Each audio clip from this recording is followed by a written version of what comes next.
열한째 달 곧 스바돌 24일에 이또의 손자 베렉의 아들 선지자 스가랴에게 여호와의 말씀이 임하니라. 아멘. 12절부터 17절까지입니다. 12절부터 17절까지 같이 읽겠습니다. 여호와의 천사가 대답하여 이르되 만군의 여호와여, 여호와께서 언제까지 예루살렘과 유다 성읍들을 불쌍히 여기지 아니하시려 하나이까? 노하신 지 70년이 되었나이다 하매 여호와께서 내게 말씀하는 천사에게 선한 말씀, 위로하는 말씀으로 대답하시더라. 내게 말하는 천사가 내게 이르되 너는 외쳐 이르기를 만군의 여호와의 말씀에 내가 예루살렘을 위하여 시온을 위하여 크게 질투하며 안이란 여러 나라 때문에 심히 진노하나니 나는 조금 노하였거늘 그들은 힘을 내어 고난을 더하였습니다. 그러므로 여호와가 이처럼 말하노라. 내가 불쌍히 여김으로 예루살렘에 돌아왔은즉 내 집이 그 가운데 건축되리니 예루살렘 위에 먹줄이 쳐지리라. 만군의 여호와의 말이니라. 그가 다시 외쳐 이르기를 만군의 여호와의 말씀에 나의 성읍들이 넘치도록 다시 풍부할 것이라. 여호와가 다시 시온을 위로하며 다시 예루살렘을 택하리라 하라 하니라. 아멘.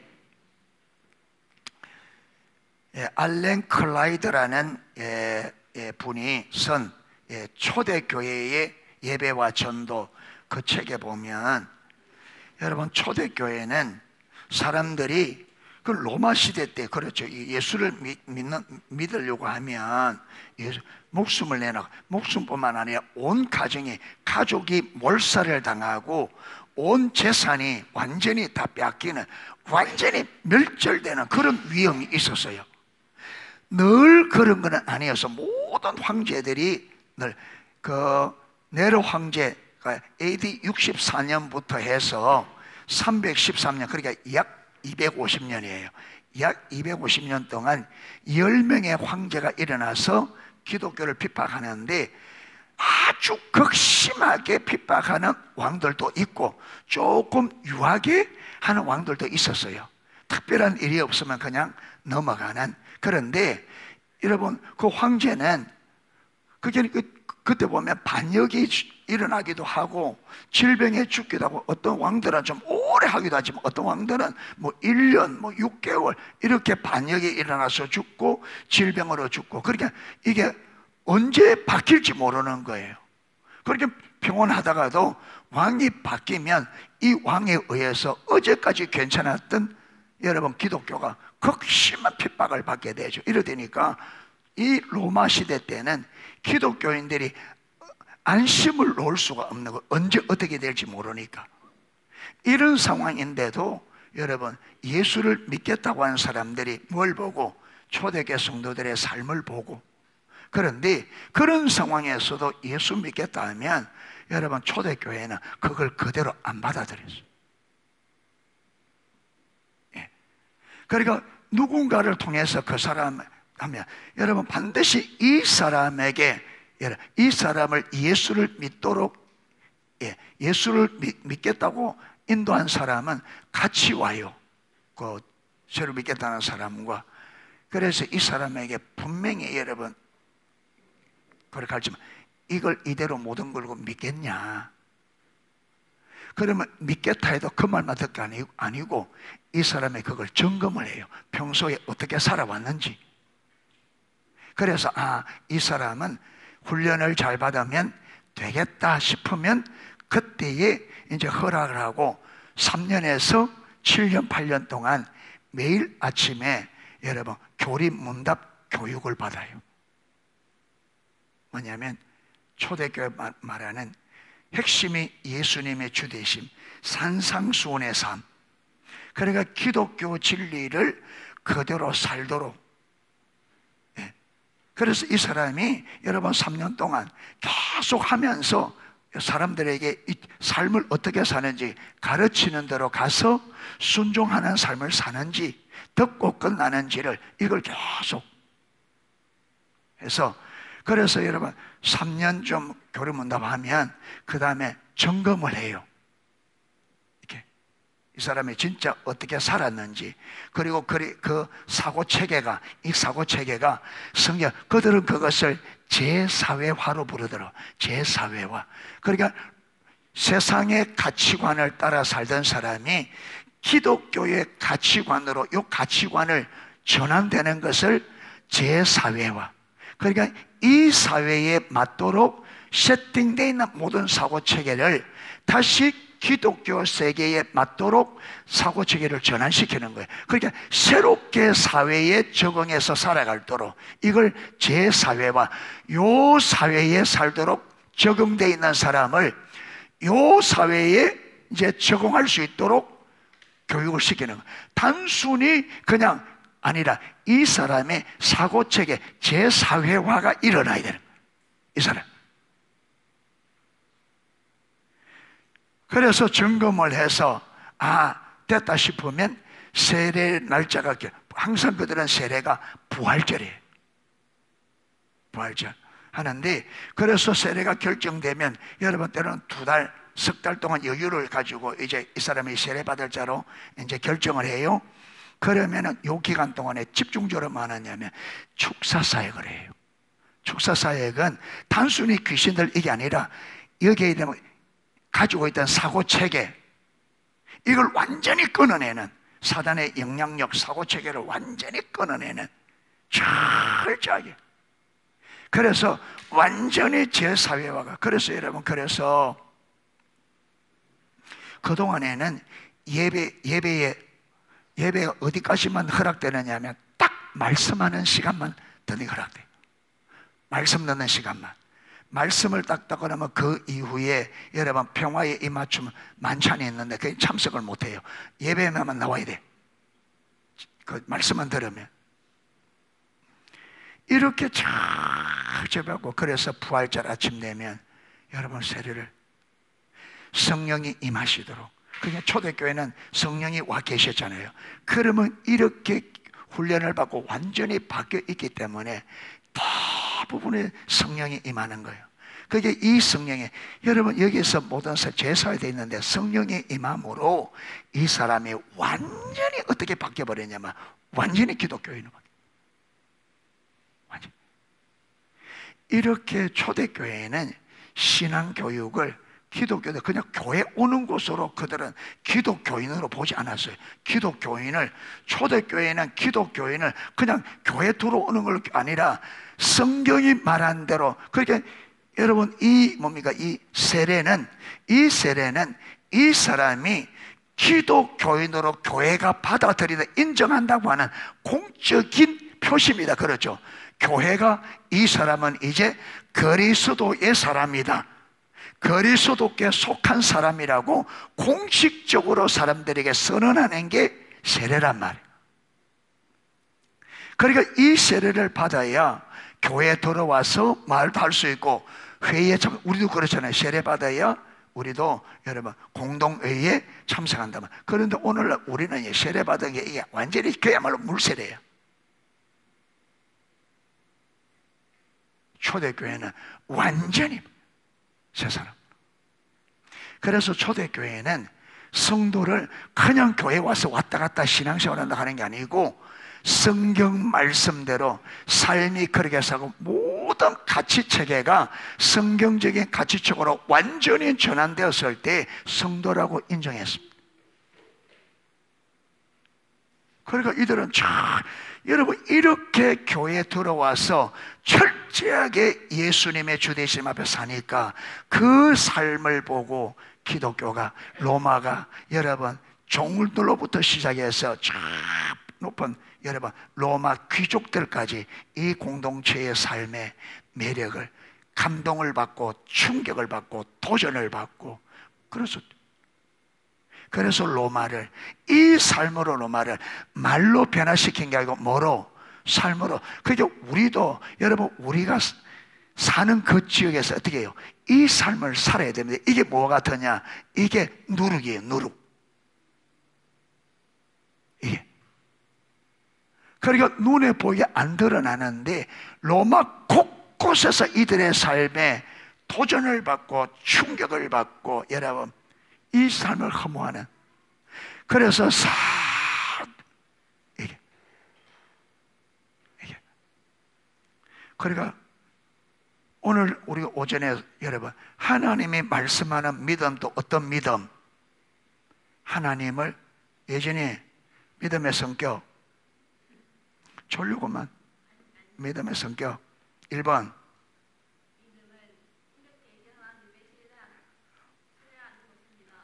믿음은 인격 제신 하나님을 2번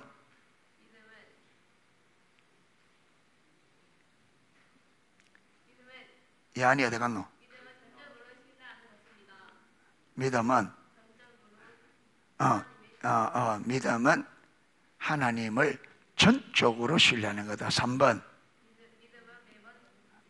그 4번이지. 믿음은 하나님께 모든 것을 거는 것입니다. 그게 믿음은 하나님께 모든 것을, 그게 아브라함이 모든 걸 잊으면 안 돼. 잊어버리면 불시에 물으니까. 알았지?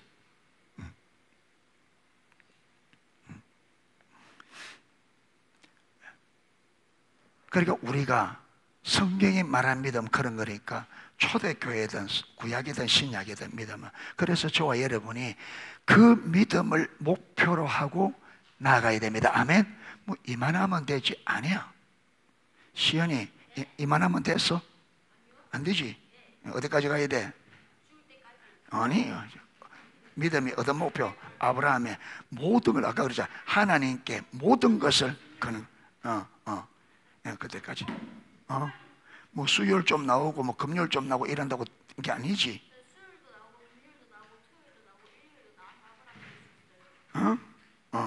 아브라함이 믿음까지 가야 돼. 이만하면 대처하면 안 돼.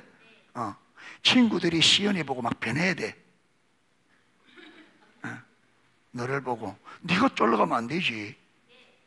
그 전에 그 아브라함이 그랬었을 때 여러분 그 뭡니까 블레셋 왕 아비멜렉과 군대 장관 비골이 아브라함을, 여호는 왕이고 군대 장관인데 아브라함은 한 가정의 족장이야. 그런데 여러분 이 왕과 이 군대 장관이 오늘 이러면 또 뭐하러 와요? 와서 언약 맺자고 오는 거예요. 아브라함이 가서 맺자해야 되는데 그래 와서 맺자면서 뭐라고 말하느냐면 너희 하나님이 너와 함께한다. 이거예요.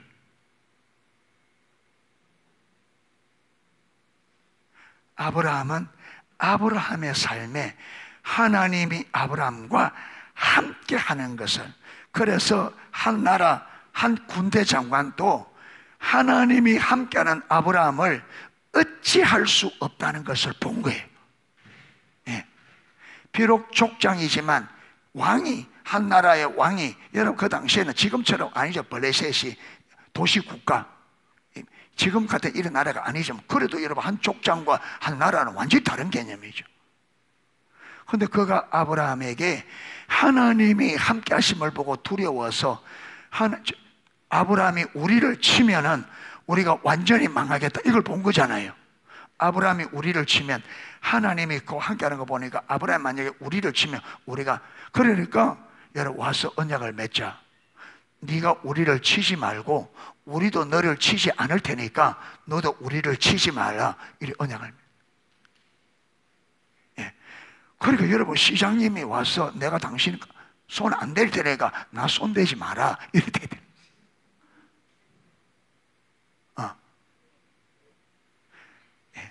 그 뭡니까 조선소 삼선소 사장님이 와서 평상시에 내 손 안 댈 테니까 나 손 대지 마. 이제 사장님이 왔어.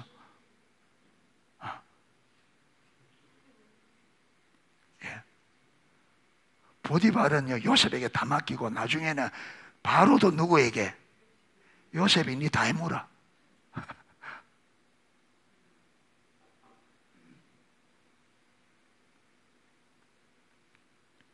여러분 실제로 했다잖아요. 우리 김석우 성교사님이 직장 다닐 때 실제로 지금도 하나님 앞에 모든 걸고 가니까 하나님께서 그 회사의 사활을 좌우하도록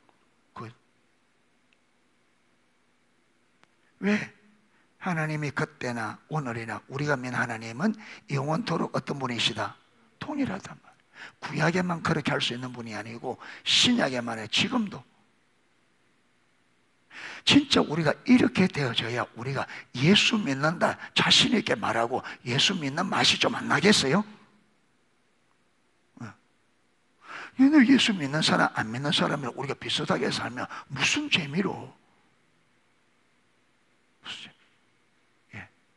그래서 여러분 하나님께서 우리 교회를 어디로 돌아가라? 초대교회로 돌아가래요. 초대교회는 그렇게 살고 그렇게 교회가. 그래서 저도 성령님이 우리 교회 오면 제가 초대교회처럼 그렇게 하려고 합니다. 들어오는 사람들은 쫙 3년 교육시켜서 완전히 바뀌어요. 안 받을 참이에요. 예. 지금 오라 해도 안 오니까. 지금 오라 해도 아무도 안 오니까 이런데 이제 성령님이 오시면 올 거잖아요. 오면 그냥 안 받아. 절대로. 초대교회처럼. 예. 그렇게 하고 진짜 사람 숫자가 중요하니까 그렇게 교회에 갔어야 세상을 지속적으로 변화시킬 수 있습니다. 그렇죠.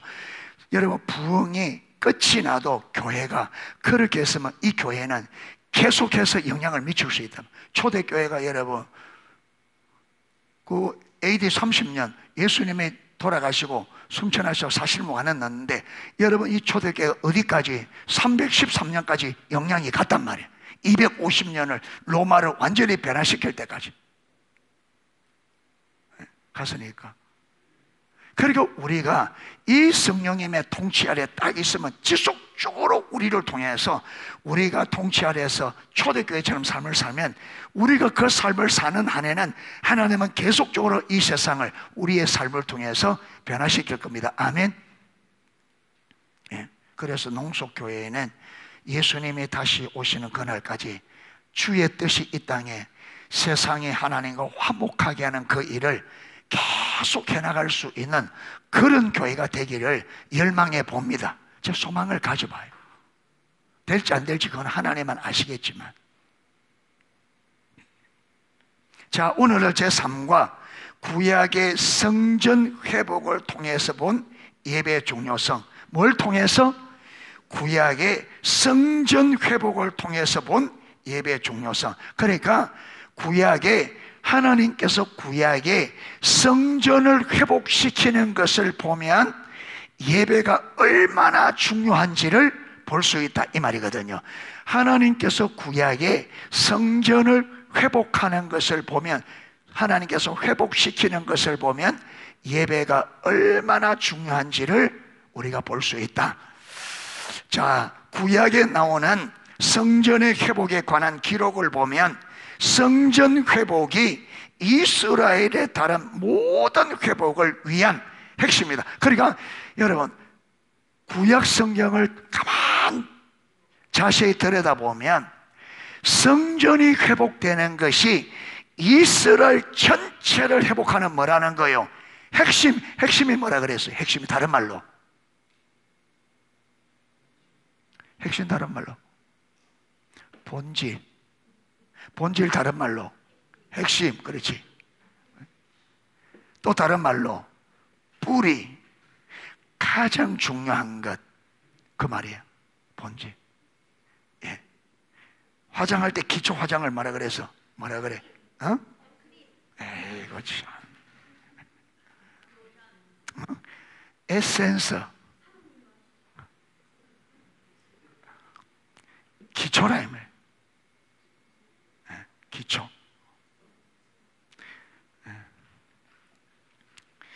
본 화장하기 전에 이 화장빨이 잘 받도록 딱 밑에 하는 게 뭐야? 기초 에센스. 어? 또 무슨 성형이고 또 성형하지 말아요. 성형 나들 뭐 눈이 처져뿐데 하지. 맞아.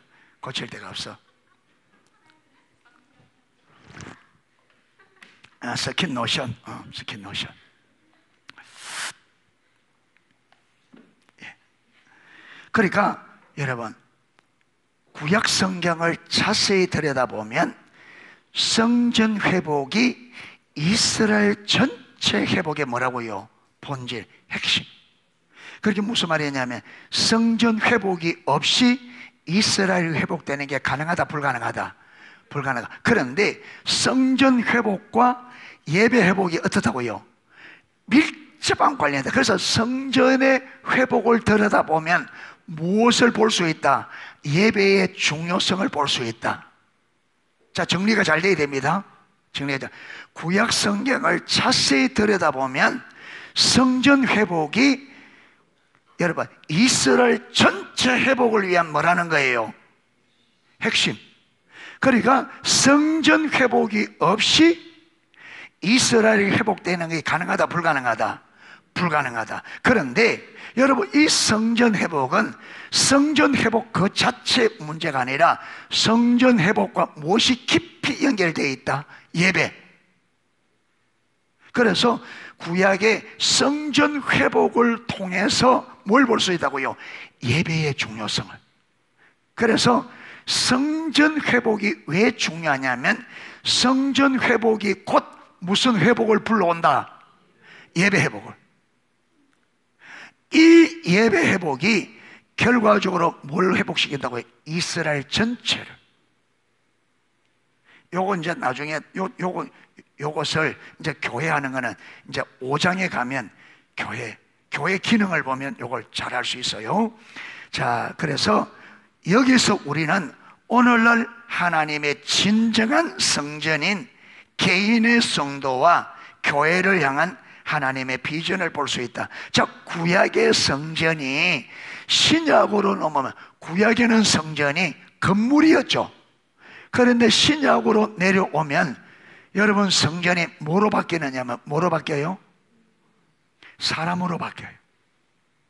그래서 구약 때부터 하나님이 실제로 거하는 성전은 건물이 아니었습니다. 하나님께서 실제로 성전 삼고 거하고 싶은 것은 어디였습니까?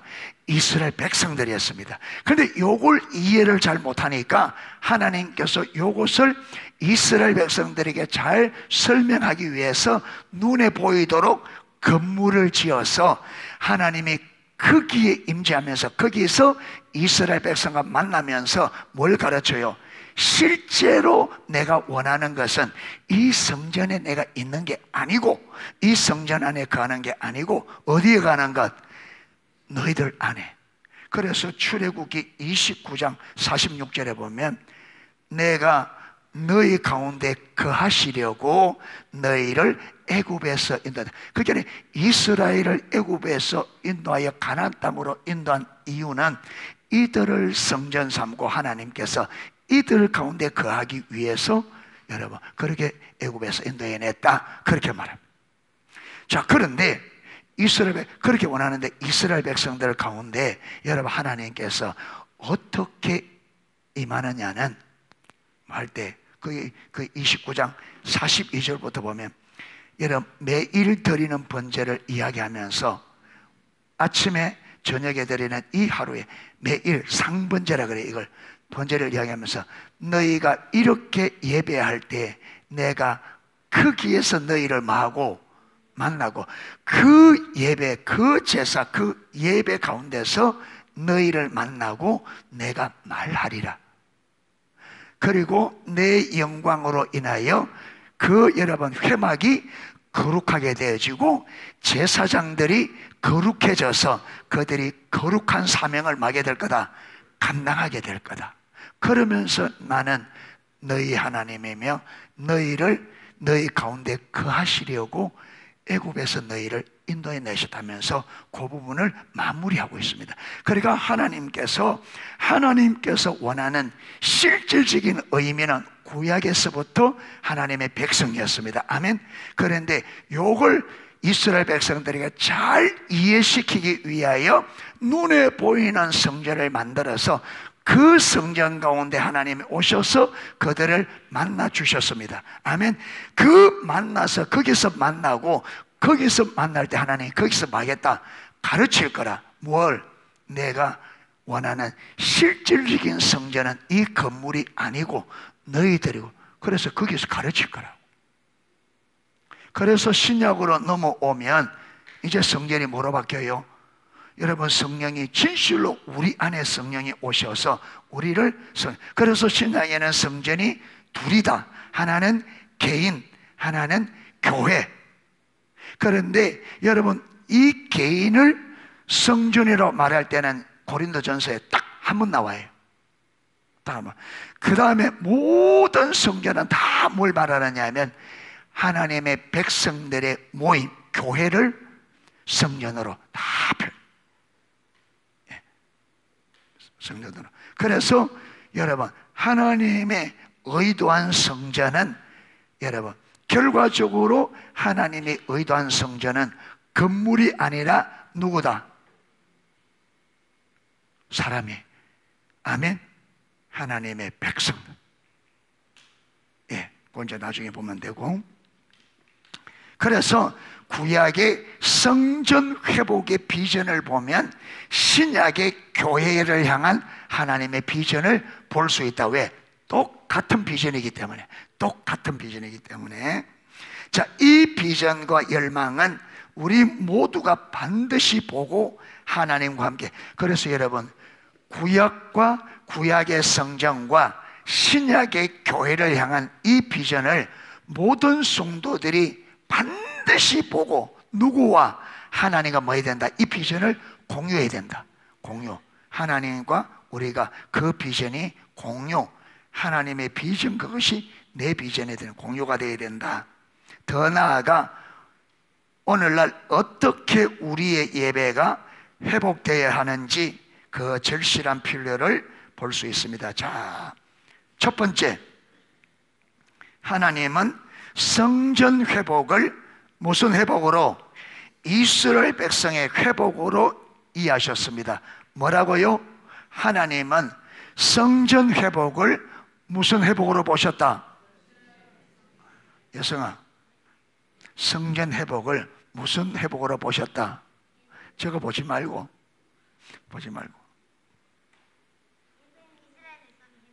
이스라엘 백성 회복.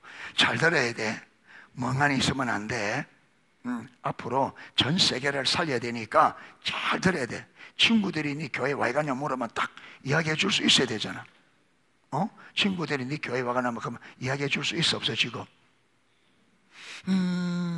모르겠는데 이래가 어떻게 친구를 예수님이 하겠나? 똑 부러지게 탁탁탁. 그래야지. 와, 그 어디서 배웠노? 농소교회에서 배웠다. 아봐라, 니 농소교회 와봐라. 아가나, 그럼 모르겠는데 이러면 니 어느 교회 다니노? 농소교회. 아이고, 농소교회 못 갈. 갈 데가 못 되구나 이래.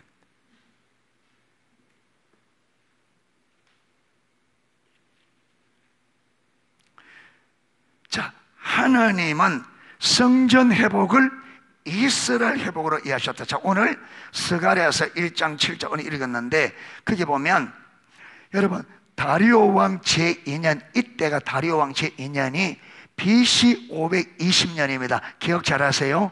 BC 520년.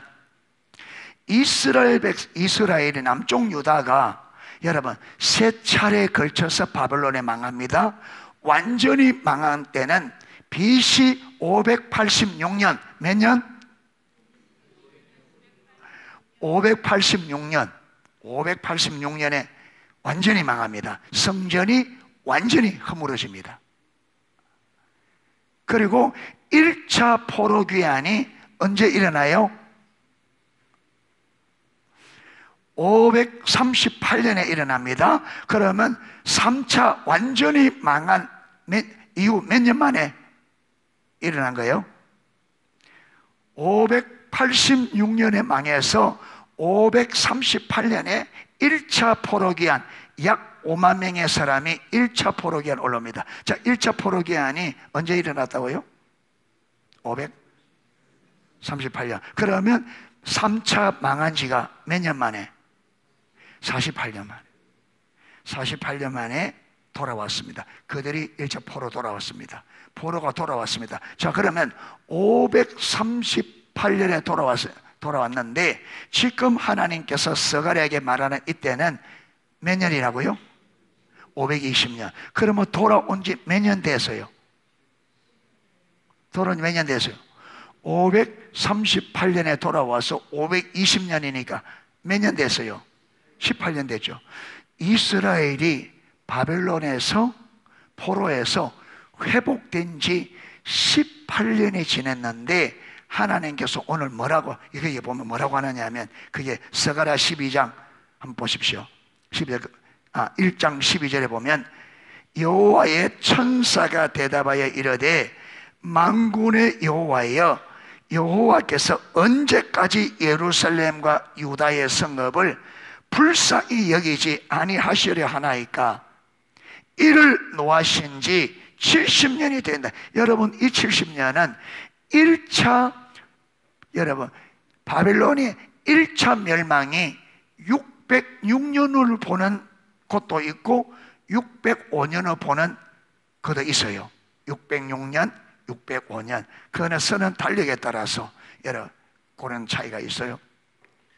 그러면 606년에 1차 그걸 하나님께서 심판으로 본다면 우리가 538년은 몇 년째예요?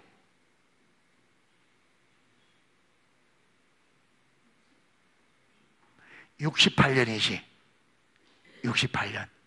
예. 그러니까 거의 70년이 된 거예요.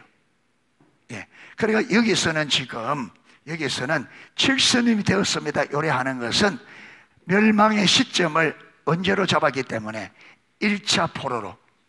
예. 그런데 그들이 여러분 이미 돌아온 지가 18년이 지났는데 아직도 하나님께서 이들을 향하여 뭐하고 있다고 지금 성경과 말하고요? 진노하고 있다는 거예요. 긍휼히 여기지 않는다. 아직도 이들이 어디 가운데 있다고요? 하나님의 징계 가운데 있다고 지금 말씀하고 있는 거예요. 예. 언제까지, 이게 보면 언제까지 예루살렘과 유다 성읍을 불쌍히 여기지 아니하시려 하나이까? 이를 노하신 지 70년이 지났습니다. 그런데 아직까지 여러분 이들을 긍휼히 여기지 않고, 무슨 말이냐면 여러분 이스라엘이 회복됐다, 회복이 안 됐다? 안 됐다는 거예요. 안 됐다는 거예요. 그러니까 뭐라느냐 하면, 이렇게 물으니까 13절에 여호와께서 내게 말하는 천사에게 선한 말씀, 위로의 말씀으로 대답하시더라. 14절 내게 말하는 천사가 내게 이르되 너는 외쳐 이르기를 만군의 여호와의 말씀에 내가 예루살렘을 위하여 시온을 위하여 크게 질투. 하나님께서 예루살렘을 위하여 시온을 위하여 크게 질투할 거다.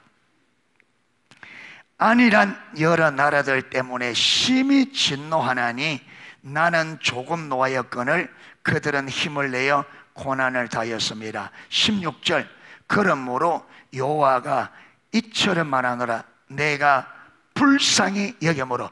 언제까지 불쌍히 여기지 아니하시려 하니까 하나님의 대답이 뭐라고요? 내가 이들을 말 거다. 불쌍히. 내가 불쌍히 여김으로 예루살렘에 맞은 적 돌아온 적. 그러니까 여러분 천사가 언제까지 저들을 불쌍히 여기지 아니하시려나이까?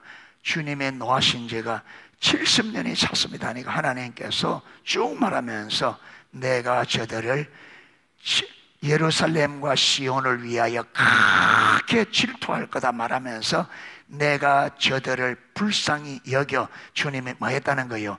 예루살렘에 돌아왔다. 그러면서 뭐라느냐? 돌아선 즉 내 집이 그 가운데 건축되리니 예루살렘 위에 먹줄이 쳐지리라. 만군의 여호와의 말이니라. 자, 여기 보면 여러분 하나님이 저들을 불쌍히 여겨서 하나님께서 예루살렘과 시온을 위하여 크게 질투하여 그들을 불쌍히 여기셔서 하나님이 어디로? 예루살렘으로 돌아왔는데 이게 뭐하냐면 돌아왔는데 하나님께서 막겠다는 거예요. 성전 건축하겠다. 내 집을 지으리라. 그러니까 성전이 지어지는 것과 하나님이 이스라엘에게로 돌아오는 게 깊은 연관이 있는, 깊은 연관이.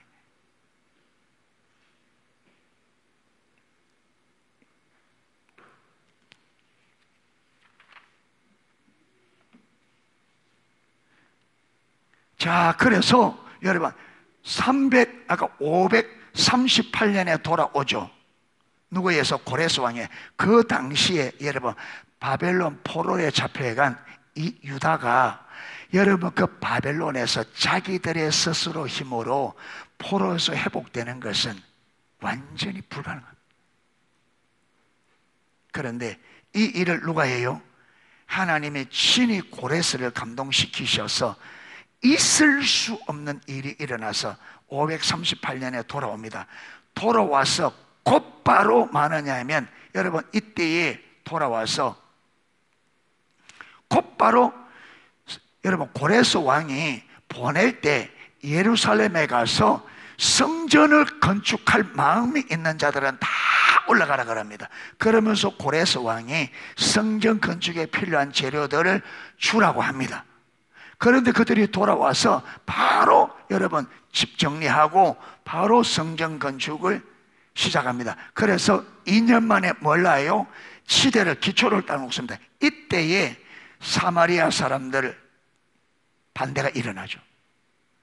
그래서 성전을 건축한 지 딱 기초만 놓고, 그러니까 536년, 538년에 기초를 놓기 시작해서 기초가 다 나왔을 때 536년에 성전 중단이 됩니다. 성전이. 그래서 몇 년이 지나느냐 하면 16년이 지나요. 그런 다음에 누구를 보내느냐 하면 학개, 그 다음에 스가랴, 이 두 선지자를 하나님께서 보내서 그들이 성전 건축에 지을 때가 아직 아니다 하면서 자기 집 짓는데 혈안에 있는 그들에게 학개 선지자가 강력하게 전합니다. 너희가 아직 하나님의 집은 지을 때가 안 됐단 말이었어. 너희들은 반백한 집에 강은 오느냐? 너희 소리를 살펴봐라. 그러면서 그들에게 너희가 열심히 일했으나 하나님께서 불어버렸고, 예. 그냥 너희가 열심히 농사를 짓는데 소출이 10분의 1도 안 나는 거예요. 예. 그래서 너희 소유를 살펴보라 말하면서 성전을 지으라고 강력하게 여러분 권면합니다. 여기에 힘을 얻어서 그래서 여러분 다리오 왕 520년, 다리오 520년. 그래서 스가랴가 지금 스가랴에게 아까 1절 다리오 왕 제2년 520년에 8째 달에 여호와의 말씀이 1도의 손자 베겔의 아들 선지자 스가랴에게, 그러니까 학개 선지자와 스가랴 선지자가 성전을 지으라고 강력하게 촉구하니까 그들이 선지자의 말에 순종해서 520년에 성전을 시작합니다. 그런데 반대가 일어나는데 이번에 못 막습니다. 그래서 4년 만에 뭐예요? 성전이 지어집니다. 520년에서 4년 지났으니까 몇 년? 516년이죠. 자, 아까 성전이 여러분 이스라엘 백성들이 아까 마지막 3차가 언제 멸망됐다 했잖아요. 언제? 586년. 그러면 586년부터 516년까지면 몇 년이에요? 정확하게 70년.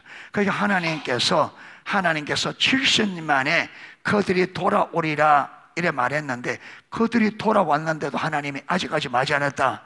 하나님의 진노가, 그들이 불쌍히 하나님의 진노 가운데 있었는데, 여러분 선지자가 어느 때까지 하니까 이제 내가 예루살렘과 시온을 위하여 크게 질투하여 내가 돌아와서 성전을 짓겠다. 그래서 성전이 여러분 16년 동안 중단된 성전이 다시 시작돼서 4년 만에 정확하게 516년 3차 완전히 유다가 망하지 몇 년 만에?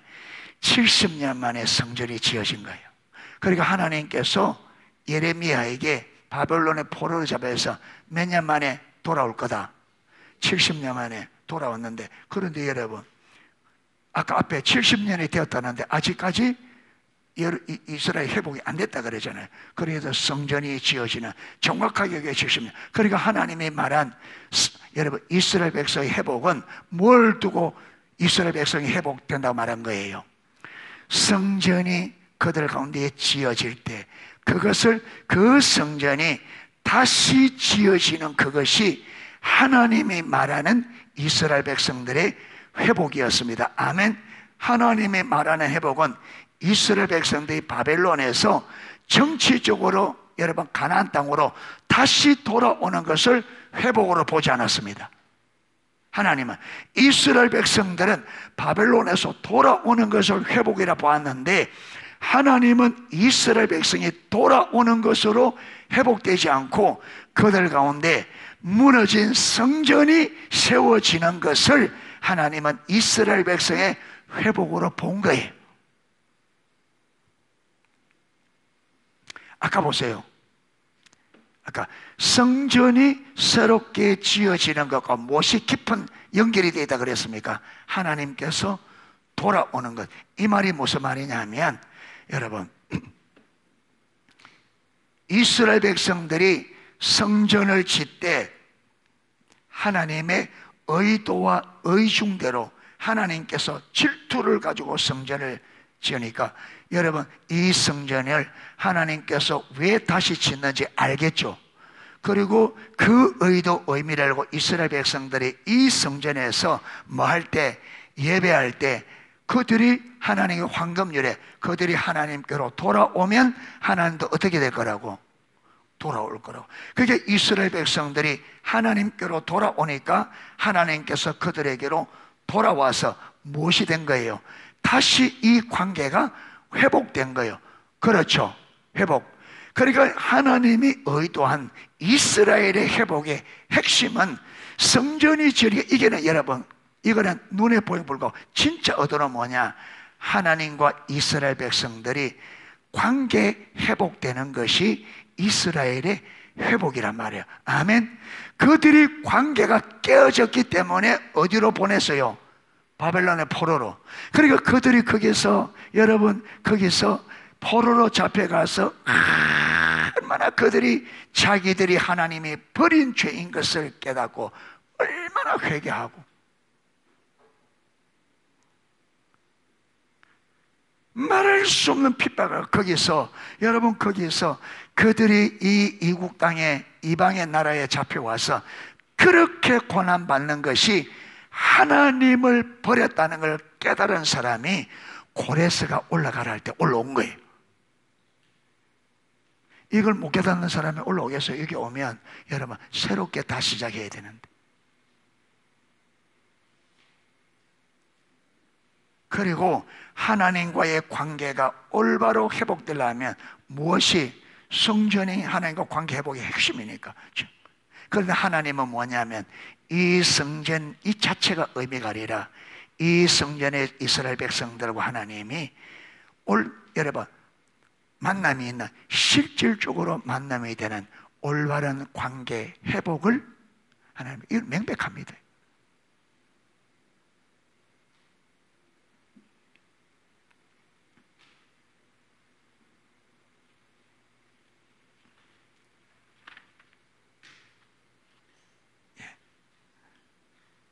자, 38페이지 위에서 두 번째 단락입니다. 자, 이렇게 해서 예루살렘 성전이 지어졌습니다. 여기서 하나님은 유다 백성의 회복을 성전 회복의 관점에서 이해하고 계신 것을 분명하게 볼 수 있습니다. 자, 그게 여러분 그 위에 첫째 단락 9번 밑에서 두 번째 줄 보세요. 서기 전 몇 년 돼 있어요? 510년 돼 있죠. 서기 전 516년 예루살렘 성전이 불타 무너진 지 정확하게 몇 년 만에? 70년 만에 예루살렘 성전이 완공되어 봉헌되었습니다. 자, 요것을 하나님은 이스라엘 백성이 바벨론의 포로로 잡혀가서 예레미야를 통해서 몇 년 만에 돌아올 거다, 70년 만에 돌아오게 됐는데, 아까 선지자가 여러분 돌아와서 70년이 되었는데 아직까지 하나님의 진노가 끝났다 안 끝났다 그들 가운데 있다 했잖아요. 그런데 그러니까 내가 저들을 불쌍히 여기며 내가 시온을 위하여 예루살렘을 크게 질투하여 예루살렘에 돌아왔다 말하면서 내가 돌아왔은즉 내가 내 집을 말이라 건축하리라. 그래서 하나님이 돌아온 것과 성전 건축이 지어지는 것이 이게 맞물려 있단 말이에요. 맞물려 있단 말이에요.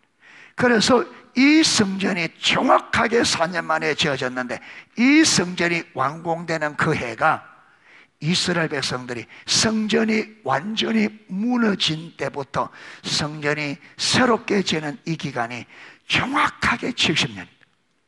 그러니까 하나님은 이스라엘 백성들의 회복을, 바벨론 포로에서 돌아오는 것을 이스라엘의 회복을 보지 않고, 하나님이 말하는 이스라엘 회복은 무엇이 지어지는 것, 성전이 지어지는 것을 이스라엘 백성들의 회복으로 보았다는 거예요. 하나님의 관점에서는. 이해가 되시죠? 여기까지 이해가 됩니까? 예. 자, 그래서 여기서 하나님은 유다 백성의 회복을 성전 회복의 관점에서 이해하고 계신 것을 분명하게 볼 수 있습니다. 다시 말해서 하나님은 그들이 정치적으로 회복되고 또한 본국으로 돌아와서 정착했다 할지라도 그들이 회복된 것으로 보고 있지 않습니다. 아까 스가랴 1장 12절에 17절. 하나님은 하나님의 성전이 그들 가운데 회복되지 않으면 그들이 아직 회복되지 않는 것으로 보고 있습니다. 그리고 성전이 회복되는 것을 이스라엘 백성의 회복으로 보고 있다. 이해가 되셨죠? 예, 되셨죠? 예, 그래서 우리가 이 첫 번째가 뭐냐면, 하나님은 성전 회복을 이스라엘 백성의 회복으로 이해하셨다. 하나님은 성전 회복을 이스라엘 백성으로 회복으로 이해하셨다. 그 다음 두 번째, 하나님께서 돌아오시는 것과 성전이 세워지는 것이 연결되어 있습니다. 아까 그랬잖아요. 아까 16절.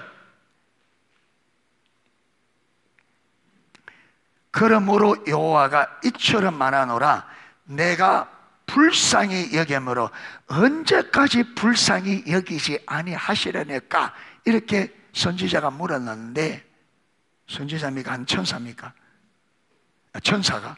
그러니까 하나님께서 내가 불쌍히 여김으로 예루살렘에 돌아왔은즉 내 집이 그 가운데 건축되리니.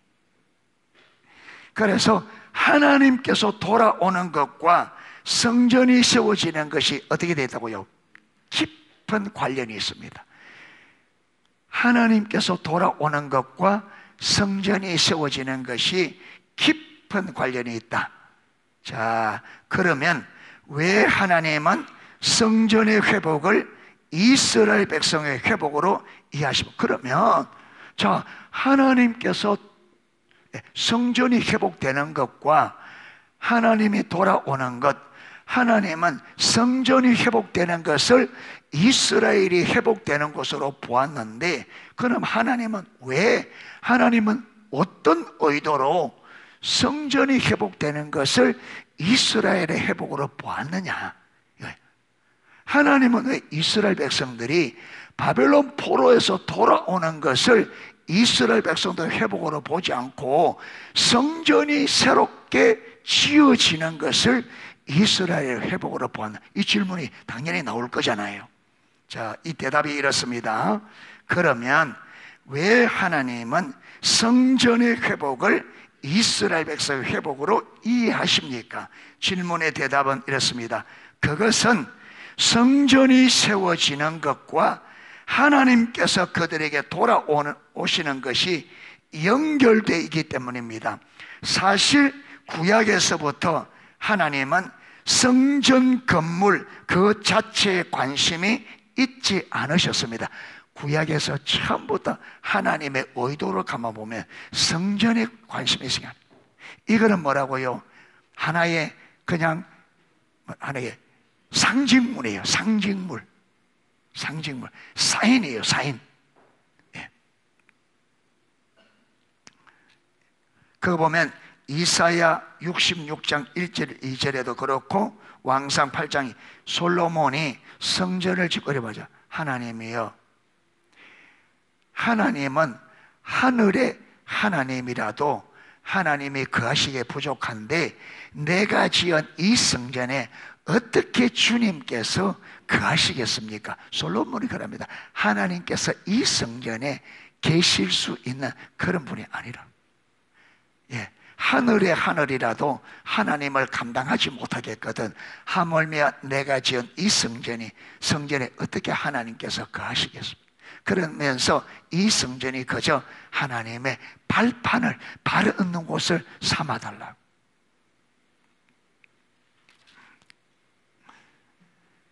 예. 예수님께서도 그 당시 엄청난 규모의 성전이 존재하고 있었고 그곳에서 참으로 성대한 제사가 드려지고 있었지만 그것에 대해 관심이 없었습니다. 오히려 그 성전에 들어가셔서 채찍을 가지고 짐승들을 쫓아내시고 동전을 바꾸기 위한 탁자들을 뒤엎으셨습니다. 성전이 중요했던 것은 그것이 하나님께서 하나님의 백성들 가운데 임하셔서 거하시며 그들 가운데서 운행하시기 위한 뭐였다? 수단. 하나님께서는 이스라엘 백성들을 성전 삼고 그들 가운데 임하셔서 거하기를 원하는데, 요렇게 되기 위한 하나의 성전은 뭐라고요? 요게 되기 위한 수단, 도구, 통로였다는, 이해가 되십니까?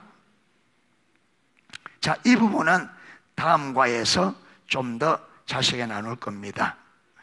자, 스가랴 1장 16절, 스가랴 1장 16절 읽겠습니다. 그러므로 여호와가 이처럼 말하노라. 내가 불쌍히 여김으로 예루살렘에 돌아왔은즉 내 집이 그 가운데 건축되리니 예루살렘 위에 먹줄이 쳐지리라. 만군의 여호와의 말입니다. 자, 39페이지 위에서 첫째 단락입니다. 하나님은 성전이 지어지면 오셔서 그들 가운데 머물 것이라고 말씀하십니다. 그리고 그 거룩한 처소에서 하나님의 백성을 다시 일으켜 세우실 것입니다. 그리고 여러분, 이 성전을 통해서 이스라엘 백성들을 말거라 성전으로 세울 것이다. 그리고 하나님께서는 그 이스라엘 백성들을 성전 삼고 거기에 갈 것이다. 그래서 이스라엘 백성들을 하나님이 거하실 성전으로 세기 위한 통로, 수단이 뭐라고요? 성전이에요. 그 성전에서 하나님께서 그들을 만나고 그들에게 말하고 가르치고, 여러분, 그래서 그들에게 하나님의 의도가 뭔지 가르쳐서 그들이 하나님의 성전으로 세워지면 하나님은 이스라엘 백성들을 성전 삼고 거하는 것이 하나님의 목적이었습니다. 아멘. 그런데 이 이스라엘 백성들을 성전으로 세우기 위한 통로가 뭐라고요? 눈에 보이는 건물, 그 성전이에요. 이해가 되시죠? 예. 아무래도 오늘 저녁에는 오늘 저녁에 다 하려고 하면 했던 만큼 시간이 또 필요합니다.